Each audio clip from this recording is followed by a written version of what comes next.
10-1, 50 East Oak, shots fired, shots fired. EMS 11 is taking male black northwestern. 32 is going to go to the hospital, serious condition. We have a total of 4 shooters. In addition to that, I'm being told one of them did have a weapon. An officer needs to be in those ambulances, and they need to be searched. This was an individual who fancies himself as a rapper, but is also a member of a gang. Identified as 26-year-old Carlton Weekly, but more commonly known by the name FBG Duck. The rapper was gunned down on Oak Street Tuesday, just west of Michigan Avenue, by 4 men who police say jumped out of 2 separate vehicles and started shooting. 5 alleged Chicago street gang members now facing federal charges in connection with the shooting death of a local rapper downtown.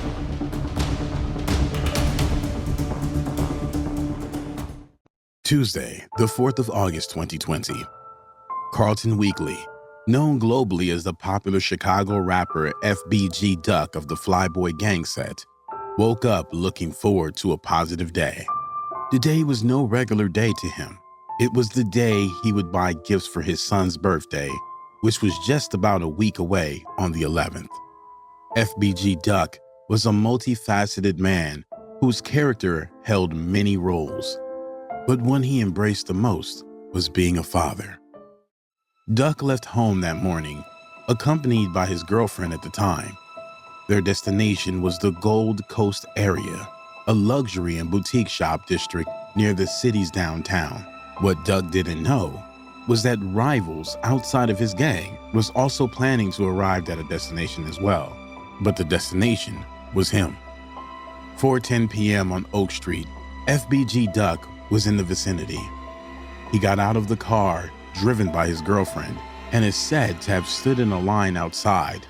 His mother, known to the industry as Mama Duck, confirms that at the time, he was in fact shopping for his son's upcoming birthday.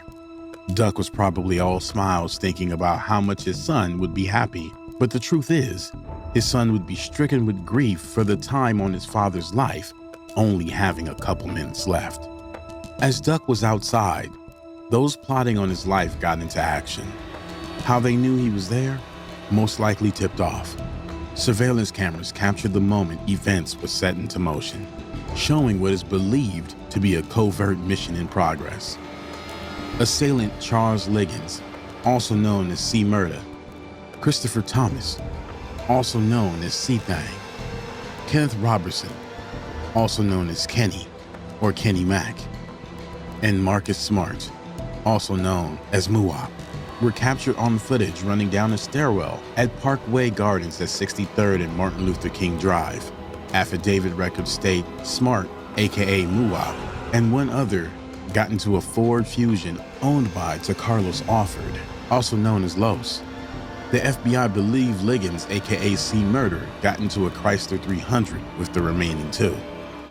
From there, investigators were able to trace the vehicle's path from Parkway Gardens to the scene of the murder. Using video surveillance and police POD cameras, it was only a couple of minutes before Duck was caught unexpectedly by his rivals. But so many events were at play in that time span. Around the time Weekly, aka FBG Duck, got out of the car on Oak Street, the feds report that the Fusion and Chrysler were seen traveling in the same direction in the 6200 block of South Wentworth, just 5 seconds apart. The vehicles were spotted on camera in at least 7 additional locations. 4:14 p.m., police scanners begin to light up with chatters on something going down. Unison 4, Unison 18 and citywide, getting a person with a gun. 570 East Oak, 57 East Oak, also getting the address of 46 East Oak. Caller stated there was a male black with reflective sunglasses and a black hoodie with a gun who was chasing another male who was last seen running westbound on Oak. The male with the weapon got into a black sedan and was last seen westbound. Also, the second ticket states that a male black just pulled out a gun on a group of females, again fled in a black sedan. The offender was wearing a black hoodie. Nothing further. 4:15 p.m. Reporters over the scanner again detailed sightings of more suspicious activity.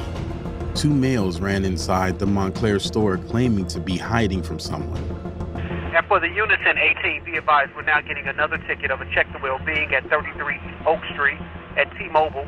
Caller states 2 males just ran inside the store stating that they are hiding from someone. That's at T-Mobile, 33 East Oak Street. The clock was ticking, and with each minute, the assailants drew closer and closer to FBG Duck. 4:21 p.m., the scanners report 3 guys in what appeared to be a black Infiniti at 33 East Oak heading westbound on Oak. Minutes until Duck's assassination was carried out. A witness, Antonio Moffitt, detailed what happened within minutes to news reporters. It's a tragedy. I don't understand why it happened. I don't even know what caused it. It was so calm and peaceful. And those 2 gentlemen, I thought maybe they was together, but one just started shooting at the other. And later in a text message, according to his recount of events, the shooting he witnessed was the first shooting with the guy walking out of the store with another, as if they knew each other. Then one brandished a firearm and opened fire before running in Duck's direction. Combining his statement with his interview footage, it shows him pointing towards the COS store. The guy running towards Duck's direction at the store was rumored to be an affiliate known as Day Day. At 4:26 p.m., in the first block of East Oak Street, the assailant found their target. The Fusion and the Chrysler stopped just in front of the dark-colored sedan that had been driven by FBG Duck's girlfriend. 2 people jumped out of the passenger side of the Fusion and opened fire at FBG Duck, who sought shelter behind his girlfriend's car, with another person rumored to have been Day Day. 2 people then also got out of the passenger side of the Chrysler. One, the front passenger, opened fire on Duck's girlfriend, while the other fired on Duck before making their escape. FBG Duck's girlfriend was listed as being shot twice in the left wrist, while Day Day, who was behind the car with Duck, was shot 3 times and was left in critical condition. Okay, we have a 10-1, 50 East Oak, shots fired, 10-1, 50 East Oak, shots fired. 1883 Robert, 10-1.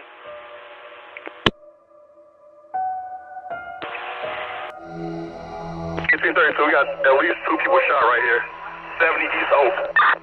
FBG Duck was hit multiple times and left fighting for his life along with Day Day. FBG Duck reportedly had a gun on him, and it was found at the scene of the incident. But later, his mother clarified it was his female companion who had the gun and fired back, as Duck never went anywhere without someone licensed to carry around him. Sadly, FBG Duck didn't make it. He succumbed to his injuries not long after. What started out as a day of being a good father, getting a gift for his son, ended with him losing his life in a brazen broad daylight attack. At 4:42 p.m., information on the scanner tells of the chaos and damage in the aftermath.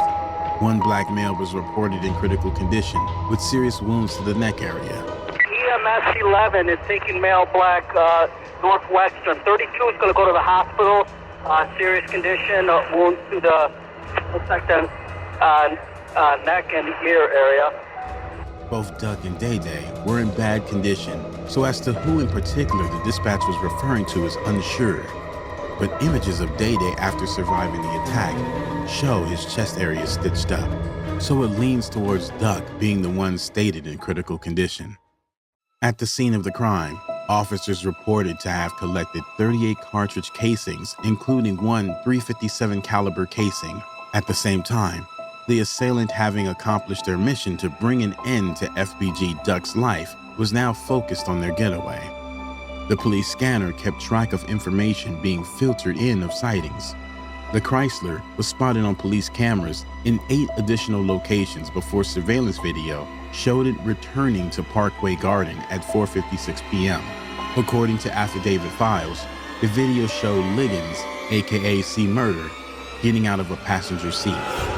Duck was gone, and it sent a shockwave through the industry and his home. According to his mother, who later sat down with popular media platforms Vlad TV, an entire new spin on the incident was brought to light. Because they spotted him. But truth be told, they was gonna kill him in that store.